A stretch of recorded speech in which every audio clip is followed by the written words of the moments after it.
Il y a des achats qui semblent anodins, mais si on les fait à crédit, ils peuvent devenir des chaînes qui durent des années. Une télévision, un mariage, un animal de compagnie, une console de jeux vidéo, des choses qui semblent normales, voire nécessaires. Mais derrière chacun d'eux se cache la décision qui déterminera si votre avenir sera libre ou prisonnier de paiements interminables. Le plus drôle, c'est que la plupart des gens ne se laissent pas tenter par une voiture de luxe ou une villa. La plupart des gens sombrent à cause de petites choses du quotidien, celles qui semblent anodines, mais qui, additionnées, finissent par coûter des milliers de dollars en intérêts et des années de travail perdu. Aujourd'hui, je veux vous montrer 10 choses à ne jamais acheter à crédit si vous recherchez la paix financière. Ce ne sont pas des conseils théoriques, ce sont de véritables pièges qui piègent des millions de personnes chaque année. Et surtout, je ne vous dis pas cela pour vous effrayer, mais pour vous ouvrir les yeux et comprendre que la vraie liberté ne consiste pas à tout avoir rapidement, mais à choisir judicieusement ce qui en vaut vraiment la peine. Et avant de commencer, j'aimerais que vous me répondiez dans les commentaires. Quel est l'objet le plus inutile que vous ayez acheté à crédit? En partageant votre histoire, peut-être que quelqu'un d'autre évitera de tomber dans le même piège. Quand la commodité se transforme en dette, la voiture qu'on ne finit jamais de payer.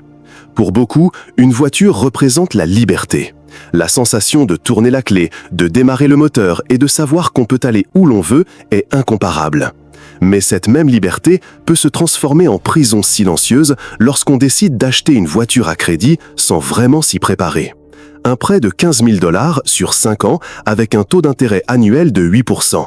Au final, vous aurez remboursé plus de 18 200 $. Autrement dit, la banque conserve plus de 3 000 $ supplémentaires simplement pour vous prêter de l'argent. Et ce n'est que la première couche de l'iceberg. Le véritable coût d'une voiture ne réside pas dans les mensualités, mais dans les dépenses qui suivent. Assurance obligatoire, dans de nombreux pays, entre 800 et 1500 $ par an. Entretien et réparation, en moyenne entre 600 et 1200 $ par an, selon l'utilisation.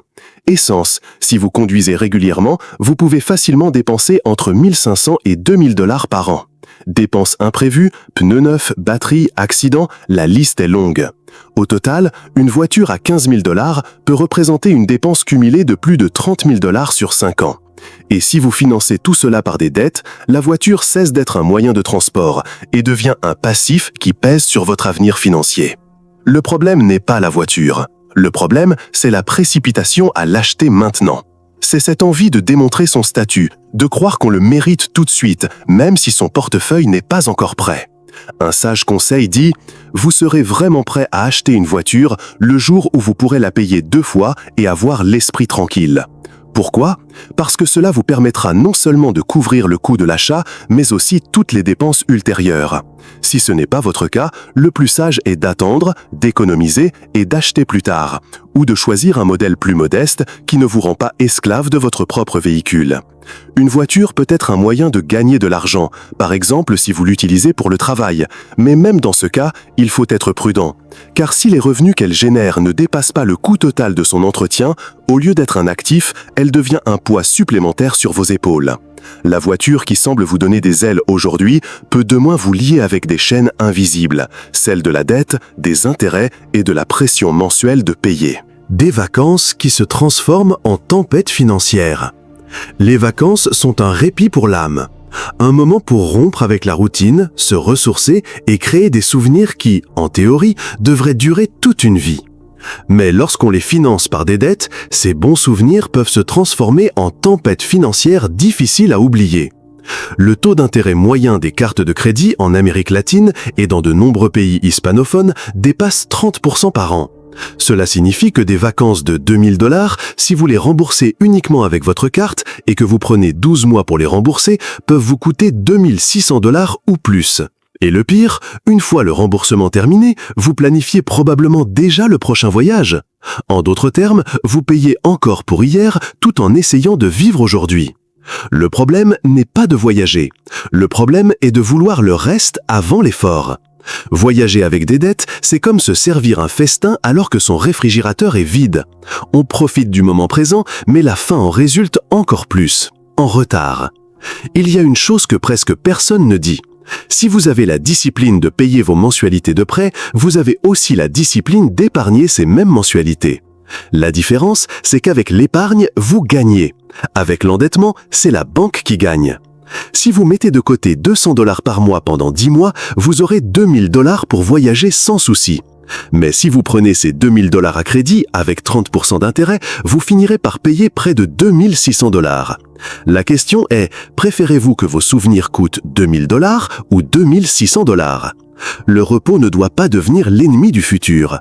Car il n'y a rien de plus contradictoire que de rentrer de vacances, le corps détendu, mais le cœur lourd parce que l'endettement ne fait que commencer. Voyager ne nécessite pas de dette. Ce qu'il faut, c'est du temps, de la patience et de la conscience. Du temps pour économiser, de la patience pour attendre le bon moment et de la conscience pour ne pas vivre en comparant ses vacances à ceux des autres. N'oubliez pas ceci. Des vacances financées vous laissent avec des photos de plage et des factures dans la boîte aux lettres. Des vacances financées par vos propres efforts vous laissent des souvenirs et la paix. Technologie à crédit, le mirage de la consommation rapide. Nous vivons à une époque où la technologie évolue plus vite que notre capacité à la payer. Chaque année, de nouveaux téléphones, ordinateurs portables et montres connectées font leur apparition. Et la publicité nous murmure « Il faut la dernière technologie pour être heureux, pour être productif, pour réussir dans ce monde en constante évolution. » Et nombreux sont ceux qui tombent dans le piège. Ils n'achètent pas contents, ils s'endettent. Le problème, c'est que la technologie est l'un des actifs qui perdent le plus de valeur. Par exemple, un téléphone qui coûte 1000 $ peut perdre jusqu'à 50% de sa valeur la première année. Cela signifie qu'après 12 mois, ce téléphone est revendu pour 500 $ ou moins. Mais la dette que vous avez contractée pour l'acheter ne se déprécie pas. Bien au contraire, elle augmente avec les intérêts. Si vous le financez sur 12 mois à 25% d'intérêt annuel, vous finirez par payer 1250. Un téléphone qui vaut déjà 500 $, mais pour lequel vous aurez payé 1250. Remarquez-vous la différence? Vous perdez des deux côtés. Vous perdez de l'argent et vous perdez de la valeur. Acheter une technologie à crédit, c'est comme remplir un panier d'eau. L'excitation s'évapore rapidement et la dette reste lourde. L'euphorie initiale ressentie à l'ouverture de la boîte de nouveaux téléphones dure des jours. Une dette, en revanche, peut durer des années. Il ne s'agit pas de diaboliser la technologie. Les téléphones, les ordinateurs portables et les autres appareils sont des outils puissants. La question est l'intention. Demandez-vous, est-ce que j'achète un outil qui me permettra de produire plus, d'apprendre plus, de créer plus? Ou est-ce que j'achète un coup de pouce émotionnel pour combler un vide momentané? Si votre téléphone fonctionne encore, si votre ordinateur répond toujours, vous n'avez peut-être pas besoin de ce nouveau gadget. Peut-être avez-vous besoin de changer votre façon de consommer. Parce que la vraie liberté ne consiste pas à posséder le dernier modèle, mais plutôt à ne pas en dépendre pour se sentir valorisé. Et je vous invite à vous rappeler ceci. Écrivez dans les commentaires « Je suis prospère et j'attire la richesse ». Parce que la prospérité ne commence pas par ce que vous achetez, elle commence par ce que vous décidez de ne pas devoir. Le piège de s'endetter pour des petits caprices. Quand on pense à des dettes dangereuses, on imagine souvent des prêts importants.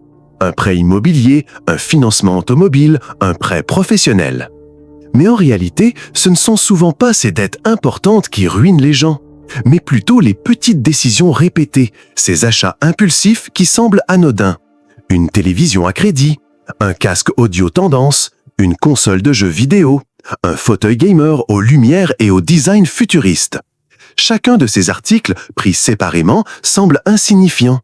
L'erreur survient lorsqu'on en additionne plusieurs, qu'on les finance avec une carte de crédit et qu'on finit par payer des intérêts pouvant atteindre 40% par an dans certains pays. Pour vous donner une idée, si vous achetez une console à 500 $ à crédit et que vous ne payez que la mensualité minimale, vous pourriez finir par payer plus de 900 $ au total et mettre 3 à 4 ans à la rembourser. La console aura-t-elle toujours la même valeur pendant cette période? Bien sûr que non. En fait, dans 4 ans, un nouveau modèle existera probablement déjà et celui que vous avez acheté sera obsolète. C'est le piège des petits achats.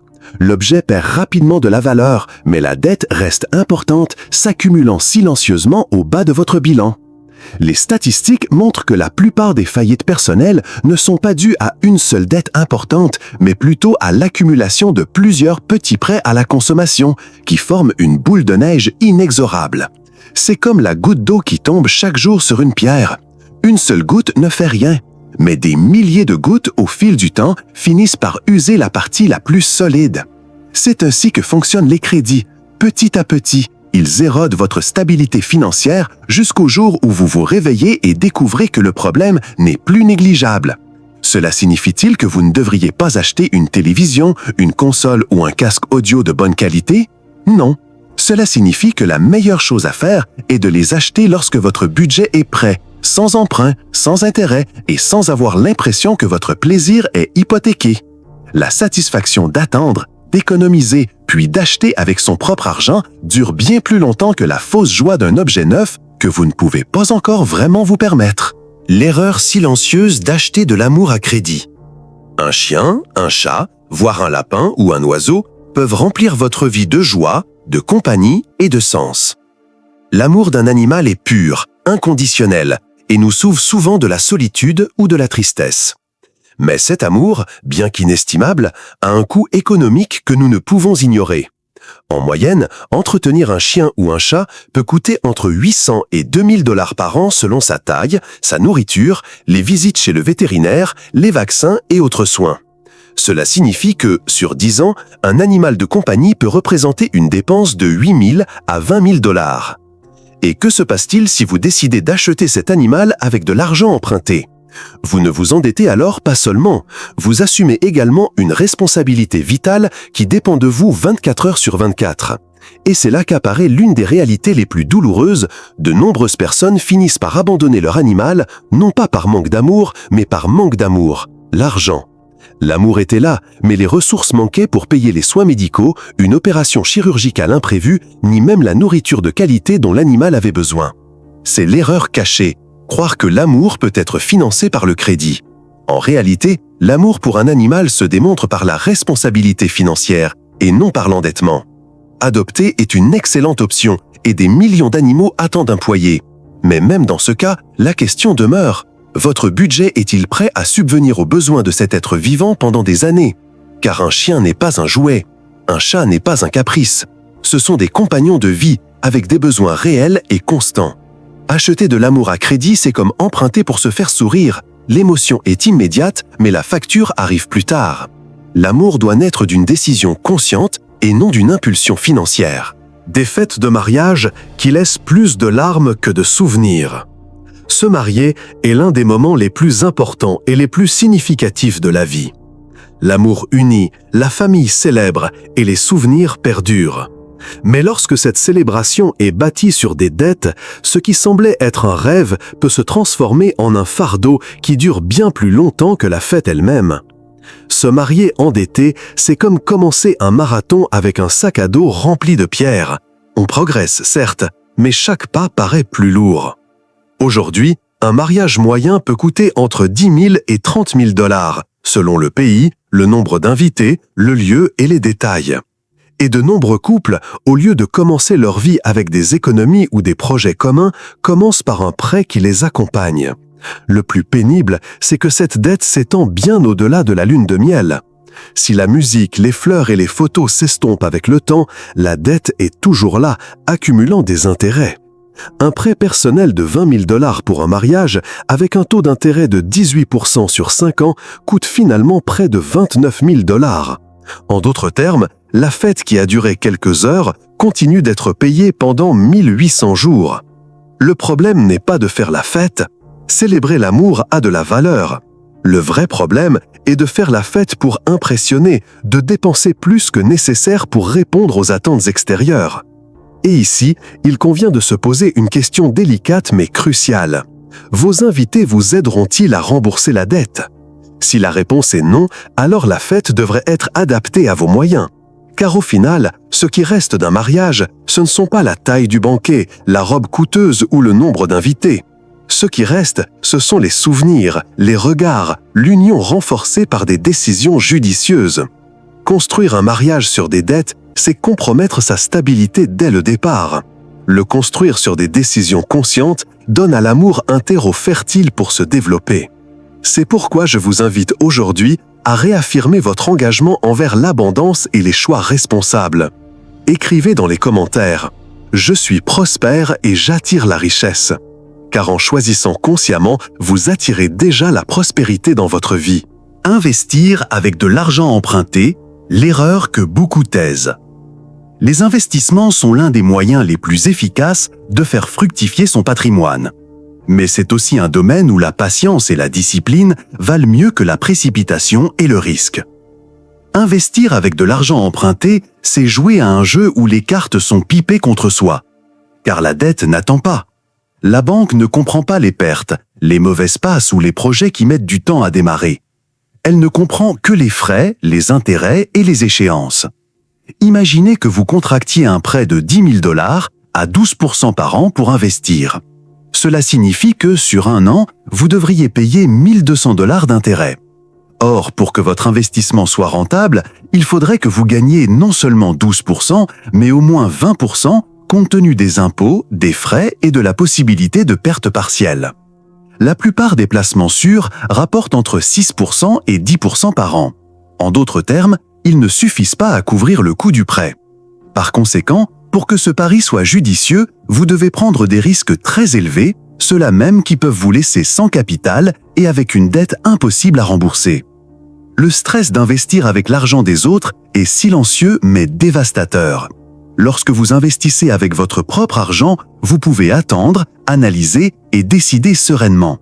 Mais lorsque vous investissez avec de l'argent emprunté, chaque jour de perte se transforme en angoisse et cette pression obscurcit votre jugement. Et sous la pression, nous prenons presque tous de mauvaises décisions. Nous vendons alors qu'il faudrait attendre. Nous achetons alors qu'il faudrait surveiller. Et nous finissons par perdre non seulement de l'argent, mais aussi notre confiance en nous. Investir, c'est comme planter un arbre. Le temps est le meilleur engrais. On ne peut pas accélérer la croissance avec des dettes, car un arbre forcé de pousser vite finit par se briser.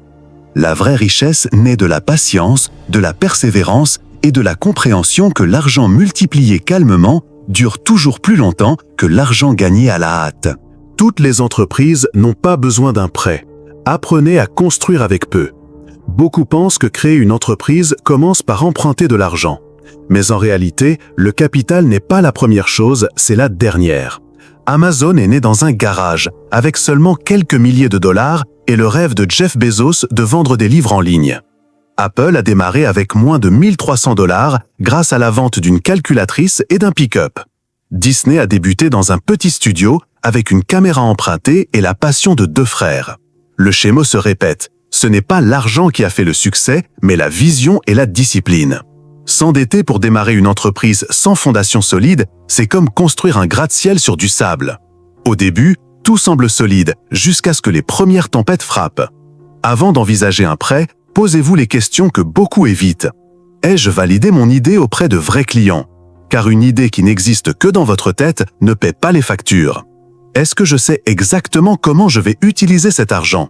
Un prêt mal géré devient une dépense, pas un investissement. Ai-je un plan en cas de problème? Parce que l'endettement ne comprend pas les excuses. Les banques n'acceptent pas « mon entreprise n'a pas fonctionné » comme moyen de paiement. Construire lentement n'est pas un échec, c'est construire avec des racines. Une entreprise qui démarre modestement mais solide a plus de chances de croître qu'une entreprise qui démarre en grand mais endettée. Et en cas de doute, rappelez-vous ceci. 82% des petites entreprises qui échouent le font à cause de problèmes de trésorerie et non d'un manque de clients. L'endettement excessif est le principal tueur silencieux des startups qui avaient un avenir. Parfois, le vrai succès ne consiste pas à démarrer vite, mais à démarrer fort, même si c'est petit au départ. La fausse urgence du « j'en ai besoin maintenant ». Beaucoup de nos dettes ne naissent pas d'un désir réel, mais plutôt de l'impatience. Cette voix qui surgit dans votre esprit et vous murmure « achète-le maintenant, profitez-en aujourd'hui, plus tard vous trouverez comment le payer ». Mais cette voix n'est pas votre amie. C'est la voix d'un système qui a perfectionné l'art de manipuler vos impulsions. Publicité, réseaux sociaux, offres aujourd'hui seulement, tout est conçu pour vous faire confondre l'urgent et le nécessaire. 70% des achats par carte de crédit sont impulsifs, c'est-à-dire des décisions imprévues. Et ces décisions, financées à 30% d'intérêt, finissent par coûter jusqu'à 2 ou 3 fois la valeur initiale du produit. La fausse urgence a un coût réel. Ce téléviseur qui semblait bon marché en solde, après 12 mois d'intérêt, vous coûte le prix de 2 téléviseurs. Ce voyage improvisé que vous avez payé en plusieurs fois finit par vous rappeler chaque mois que le repos peut aussi se transformer en dette. L'impatience vole plus de rêves que la pauvreté, car ceux qui sont patients construisent, mais ceux qui se laissent entraîner par l'urgence s'enchaînent à des paiements qui anéantissent leur liberté financière. Attendre n'est pas perdre. Attendre, c'est prendre le contrôle. La science appelle cela la gratification différée, la capacité à reporter un désir immédiat en échange d'une plus grande récompense future. Et le plus drôle, c'est que c'est prouvé. Ceux qui savent attendre ont non seulement plus d'argent, mais aussi plus de tranquillité d'esprit, car ils ne vivent pas pour payer le passé, mais pour profiter du présent sans entrave. Alors, la prochaine fois que vous entendrez cette voix intérieure vous crier « J'en ai besoin maintenant », demandez-lui « En ai-je vraiment besoin ou est-ce que je veux juste échapper au vide de l'attente ?» Le coût émotionnel d'une dette mal contractée. Toutes les dettes ne se comptent pas en chiffres. Certaines se comptent en larmes. Culpabilité, honte, anxiété, dispute avec son partenaire, rêve remis à plus tard. Tout cela a un prix lorsque l'on emprunte de l'argent sans en mesurer les conséquences. Selon l'American Psychological Association, plus de 65% des problèmes d'anxiété et de stress sont liés à l'argent. Et le pire, c'est que l'endettement personnel est la première cause de rupture conjugale dans de nombreux pays. En d'autres termes, une dette mal contractée ne vide pas seulement votre portefeuille, elle peut aussi vider votre maison. Une dette n'est pas qu'un chiffre à la banque. C'est une ombre qui s'insinue dans vos conversations, qui vous empêche de dormir la nuit, qui transforme chaque appel de la banque en un rappel que vous avez perdu votre liberté. Souscrire un prêt sans l'analyser n'est pas acheter un bien. Nous hypothéquons notre tranquillité d'esprit. Voici une question que peu de gens se posent, mais qui peut vous épargner bien des souffrances. Est-ce que cela me rapproche de ma paix intérieure ou m'en éloigne-t-il? Si la réponse est oui, le crédit n'est pas une opportunité. C'est un piège déguisé en solution. L'endettement peut être un outil, mais il ne doit jamais devenir un bourreau. Et la différence entre les deux commence toujours par une seule décision. Réfléchir avant de signer. Pour conclure cette série de 2 leçons, je vous invite à écrire dans les commentaires une affirmation qui vous rappelle que votre vie financière mérite aussi la paix. J'accepte le succès, l'argent et le bonheur dans ma vie. Car il n'y a pas de véritable richesse si votre cœur vit dans les dettes. L'argent ne crie pas, mais il se voit. Il se voit lorsqu'il vous donne la liberté. Et il se voit encore plus lorsqu'il vous l'enlève. Chaque dette que vous contractez est un vote. Un vote pour l'avenir que vous choisissez. Il ne s'agit pas de vivre sans dépenser, il s'agit de dépenser sans vous asservir. Vous méritez mieux que survivre entre 2 paiements. Vous méritez de construire une vie que vous n'aurez pas peur de contempler en fermant les yeux le soir. Et si ce message a résonné en vous, ce n'est pas un hasard. Vous êtes prêt pour la prochaine étape. Abonnez-vous, parce que la prochaine étape est le véritable chemin vers votre liberté financière.